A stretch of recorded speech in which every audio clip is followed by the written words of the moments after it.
আসসালামু আলাইকুম। দেশ ও প্রবাস থেকে যে যেখান থেকে আজকের ভিডিওটা দেখতে পাচ্ছেন সবাই ভালো থাকবেন, সুস্থ থাকবেন। আপনারা সবাই জানবা লাগছেন মালয়েশিয়ার কলিং ভিসা অতি শীঘ্রই সকল সেক্টরে ভিসা চালু হইতে যাচ্ছে। আপনারা অতি দ্রুতই মালয়েশিয়া আসতে পারবেন বা এমনটাই অনেক এজেন্সি বলবার লাগছে। তোমরা পাসপোর্ট জমা দাও, মেডিকেল করে রাখি বা সবাই প্রস্তুত হয়ে থাকো, সতর্ক হও, পাসপোর্ট নিয়ে তোমরা প্রস্তুত হয়ে থাকো মালয়েশিয়া যাওয়ার জন্য।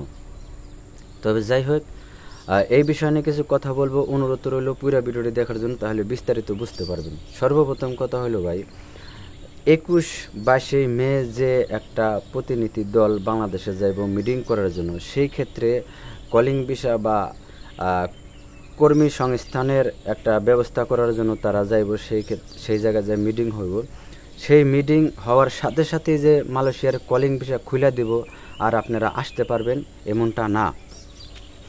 তবে যাই হোক, এমনটা না, তবে আপনারা ধৈর্য সহকারে ভিডিওটা দেখার অনুরোধ রইল।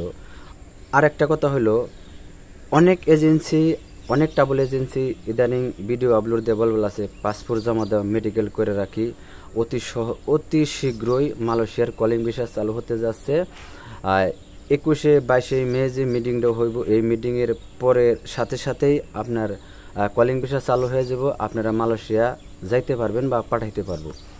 তবে এমনটা না, মিটিং হওয়ার সাথে সাথে যে কলিং ভিসা চালু করব বা চালু হয়ে যাব, আপনাদেরকে মালয়েশিয়া পাঠিয়ে দেব, এমনটা না ভাই।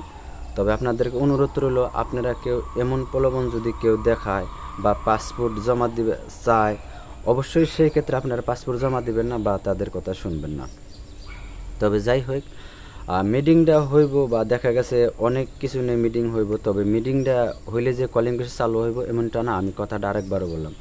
তবে মিটিং হওয়ার পরও দেখা গেছে প্রসেসিং করার সব কিছু একটা মীমাংসার মধ্যে আসার স্বার্থে আপনার কিছু সময় লাগে, কম করে হলেও 2-3 বছর সময় লেগে যায় বা 2-3 বছর লাগতে পারে, সেই জায়গায় লাগবে। তবে আপনি যদি এখন পাসপোর্ট জমা দেন, আমার কথা হলো, আপনি যদি এখন পাসপোর্ট জমা দেন এজেন্সির কাছে বা কোনো দালালের কাছে, আপনি 2-3 বছর অপেক্ষা করবেন, কি করবেন মালয়েশিয়া আসার জন্য। আর মালয়েশিয়ার পরিস্থিতি যে একবারেই ভালো তেমনটা না। সবাই যে আইসা নিয়ে যে মনে করেন টাকা পয়সা খুব দুমদারাক্কা কামিবা লাগছে এমনটা না, অনেকেই। তবে যাই হোক, রিজিকের মালিক আল্লাহ, আমি ওই দিকে না গেলাম। তবে আপনারা সতর্ক থাকবেন। আরেকটা বিষয় হলো, অনুরোধ রইল প্রবাস কল্যাণ মন্ত্রণালয়ের অফিসের যে কর্মকর্তা আছে, আমাদের যে উপদেষ্টা মোহাম্মদ ডাক্তার ইউনূস স্যার, তাদের প্রতি অনুরোধ রইল, মালয়েশিয়া বর্তমান অনেক প্রবাসী অবৈধ আছে, তাদেরকে বৈধ করার সুযোগ দেওয়া হোক। আর এই মিটিংয়ের মধ্যে অবশ্যই সেটা তুলে ধরা হোক।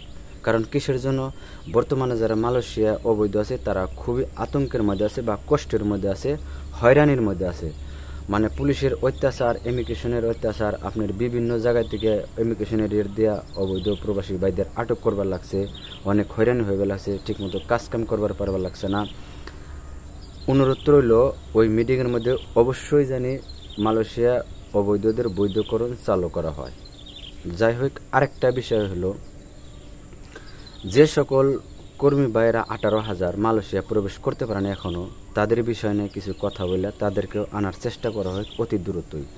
যাতে এমনও লোক আছে ভাই, তাদের পরিবার একবারে নিঃস্ব হয়ে গেছে, তাদের মানে চলার মতো কোনো বুঝ নাই। যাই হোক, আপনারা যারা কর্মকর্তা আছেন প্রবাস কল্যাণ মন্ত্রণালয়ের অফিসে, অবশ্যই তাদের দৃষ্টি আকর্ষণ করে বলছি, আপনারা তাদেরকে পাঠানোর ব্যবস্থা করুন বা অতি দ্রুতই একটু চেষ্টা করে পাঠান। আরেকটা বিষয় হলো, আপনারা যারা মালয়েশিয়া অবৈধ আছেন অবশ্যই সতর্কভাবে চলাফেরা করবেন বা সতর্ক থাকবেন। বর্তমান মালয়েশিয়াতে খুবই পরিস্থিতি খারাপ, বা যে কোনো মুহূর্তে যে কোনো সময় ইমিগ্রেশনে আটক দেওয়া, ইমিগ্রেশনের রেট দিয়ে আটক করবার লাগছে। তবে যাই হোক, আপনারা চলাফেরা করলে একটু সতর্কভাবে করবেন। আরেকটা বিষয় হলো, যে সকল ভাইয়েরা মালয়েশিয়া আসার জন্য প্রস্তুতি নিছেন বা বাংলাদেশে আছেন, সবাই ইদারিং কমেন্ট করবার আছেন, ভাই মালয়েশিয়ার সকল সেক্টরে কলিং ভিসা কবে থেকে চালু হইব। তবে ভাই আপনারা ব্যস্ত হয়ে না, একটু ধৈর্য ধরেন, ইনশাল্লাহ চালু হইব।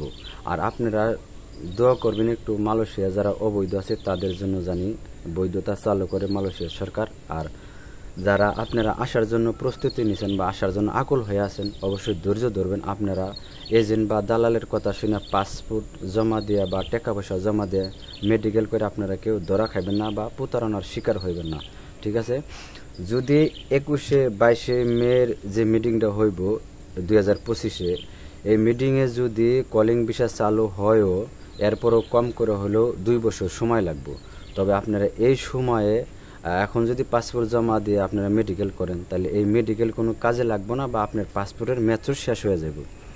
যাই হোক, আপনারা অপেক্ষা করেন মিটিংয়ে কি বলে, তার পরবর্তী ঘোষণায় আমরা জানিয়ে দেব ইনশাল্লাহ।